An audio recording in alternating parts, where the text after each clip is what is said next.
سلام دوستم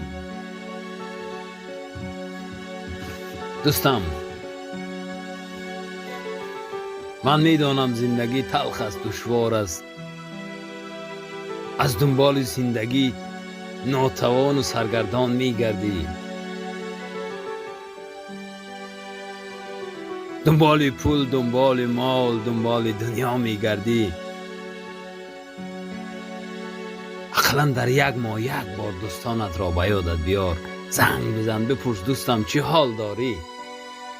شاید دوستی تو امروز در دشواری ها باشد، شاید خداوند همون صحیفه زندگی بر او کشاده باشد که دوستی تو امروز از همه ده نادارترین، غمدارترین، بیچاره ترین باشد.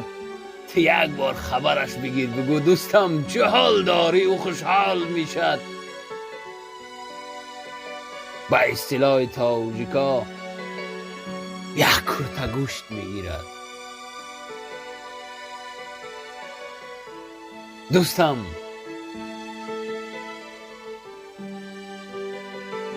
بی‌مهر مباش. میدانم پول داری، مال داری، گاهی از ما واری مردمی بیمال یاد کن، بپرس از حال ما. اون دوستایی که خداوند و قسمت و و تقدیر و به نقشه خود اونها رو نادار کرده است، باری از اونها خبر بگیر، احوالش را بپرس، زیرا خداوند روز اون مال و دولتی تو را از دستت میگیرد، ناتوان و نادار میشوی.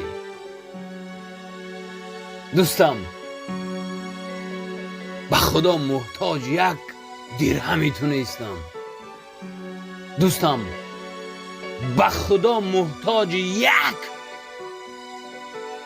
دوستم به خدا محتاج یک زنگ و علاقه تو نیستم، اما یک ناموس دوستی مرا ویران میکند که از تو بار سخن گویم و از احوالت بپرسم، اما هر باری زنگت میزنم تو یک باروی درشت گپ میزنی، من خجالت میشوم.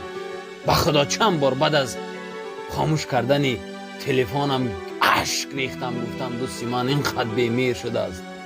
دوستم به خدا خطا میکنی.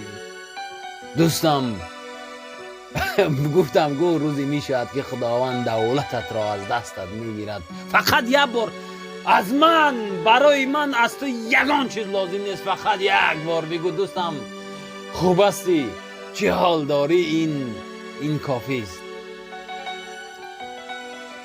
دوستان زود از دوستان خود خبر گیرید. هر کسی میشنود، کسی را دوست می‌دارید، اون شخصی را که احترام میکنید یا اون شخصی که شما را دوست میگد و شما را احترام میکند، کوشش کنید جان دهید، اما اونها را از دست ندهید.